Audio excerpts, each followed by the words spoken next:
All right, this was a great race. Why? Because one of the great horses of all time. Niatross, the son of Albatross and Niagara Bird out of Bye Bye Bird. Were you impressed the way I just gave the whole bloodlines to that horse? Thank you. Thank you. No need to say anything. It's okay. Owned by Elsie Berger, driven by Clint Galbraith, and Elsie Berger had given him half interest in this horse, which means that Clint Galbraith is set for the rest of his natural life. And Niatross was one of the great performers. We go back to 1980, to Brandywine Raceway, the now shuttered historic site on Naaman's Road on the Pennsylvania-Delaware state line, to catch the Battle of the Brandywine, the edition 1980. Enjoy. The highlight of Grand Circuit Week 1980, Sunday, June 8th, the $100,000 Battle of the Brandywine. It's a cool early June evening at Brandywine as the colts get ready for the richest pacing event in the Delaware Valley. Number 1, Finian Hanover. Number 2, Alba Time. Post 3, Muckalee Strike, Trenton Time, with Hall of Famer Billy Houghton in Post 4. Number 5, Dear Star. Niatross, his driver Clint Galbraith, Post 6. Fundamentalist, number 7, and on the outside, Stone Racer. The world's most honored race caller, Roy Shutt, is at the microphone. There they go. Trenton Time gets away on top. Finian Hanover along the rail. Clint Galbraith is going right at it with Niatross. As they come around the turn on the inside, Trenton Time has the lead.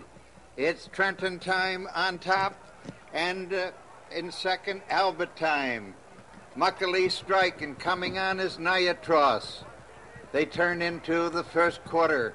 On the front end, it is Muckalee Strike, but here comes Niatross to take over. The first quarter was a brilliant 27-4. Niatross with the lead. Muckalee Strike is second. Trenton Time third. Stone Racer's fourth. Dear Star fifth. Finian Hanover sixth. Then Alba Time and Fundamentalist is the trailer.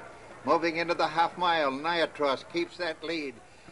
Niatross was bred by Elsie Berger from her Bye Bye Bird mare Niagara Dream. He's a son of Albatross. The 71-year-old Mrs. Berger gave half interest in the colt to longtime trainer driver Clint Galbraith, who raced horses for her for over 2 decades. After his immediate success as a 2-year-old, prominent horseman and stockbroker Louis Gaida of Morrisville, Pennsylvania, syndicated Niatross for a reported $10 million. And to this time, the great colt has proven invincible. Niatross is in command. He's there by 2 lengths. Muckalee Strike is second. Trenton Time is third.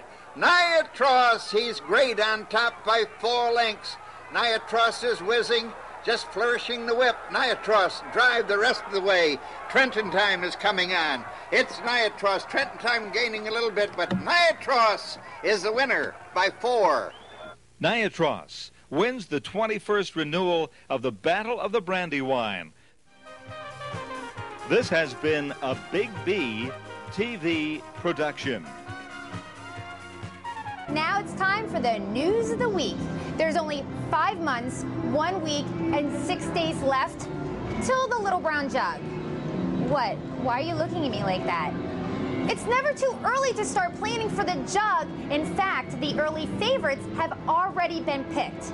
We've got Big Jim, who was the USA and Canadian 2-year-old pacing champion of the year for 2010, and his main contender, who is Feel Like a Fool. Well, they are the major contenders for the 66th edition of this big event.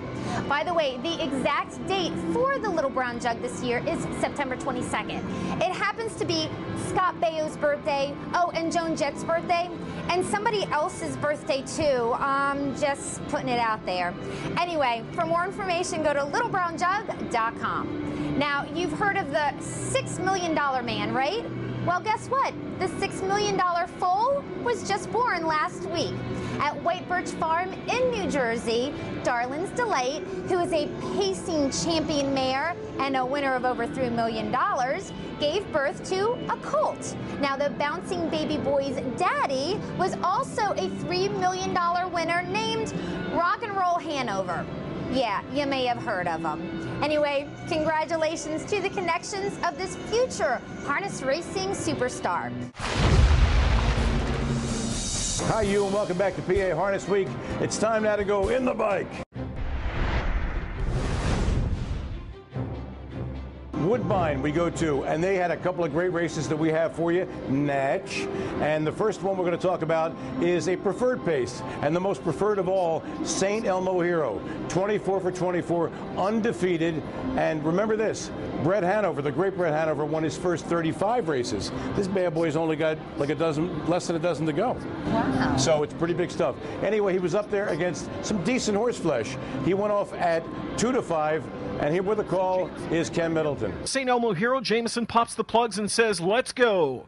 St. Elmo Hero on the outside, Lennon Blue Chip inside, on cover Rock Me Please third, 3/4 up, 123, 2/5. They come off the turn and into the stretch, and the undefeated St. Elmo Hero opens up by 3 lengths. No surprise here. St. Elmo Hero wins, one for fun. And what happened was, oddly enough, in a weird part of this race, Lennon Blue Chip had the audacity around the half to go by him. You know, of course, St. Elmo Hero yawned and, of course, went by, resumed the lead, and won by 2 open lengths. And his next move, we don't know where that's going to be, but this is one exciting piece of horseflesh. Yeah. We're going to stay at Woodbine, and we have the $125,000 Woodbine Spring Pacing Championship.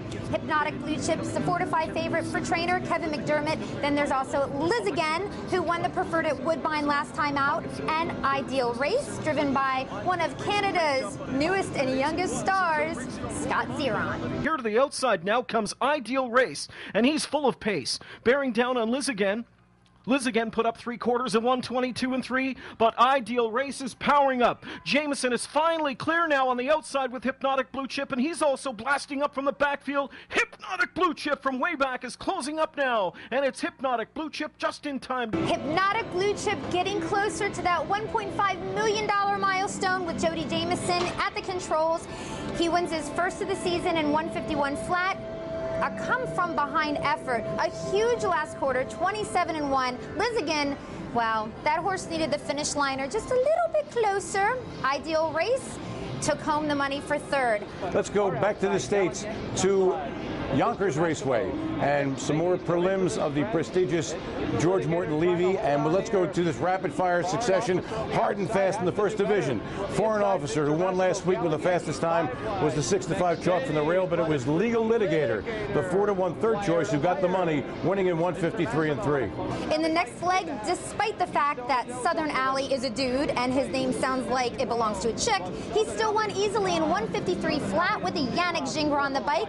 Keystone Redu was 4 lengths back for second. In the third division, Lucky Better, who failed as the odds-on favorite last week, made amends, but this time is a huge overlay at 10-1, won it by a neck over Blatantly Good, the 3-2 chalk in 153 and 3. In the next leg, the longest shot on the board, 35-1 shot. In fact, Mainland Key comes from behind and wins in 154 with Eric Goodell on the bike. This horse loves the half mile. He was a 2010 Horse of the Year at Harrington.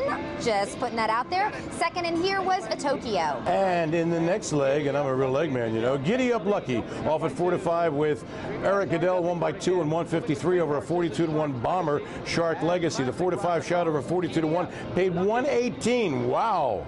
In the final leg of the Levy, it was foiled again. Who does it again this week? Just a little bit faster, this time in 153 and 2. The driver, you'll never guess, Yannick Gingras. The trainer, you'll never guess, Ron Burke. The team go 3 wins out of the 6 legs they win. Wow. Okay, if you must know, Gogo Solano was there for second. Do you think they're happy just making money and having wins and everything else? All right, for everybody here at PA Harness Week, Bruce Casella behind the camera, my lovely partner Heather Moffat, I'm Steve Ross, reminding you to get high on harness. It's only natural. There they go. Explosive Matter wins the Colonial easily. Underway. Starting fast outside there.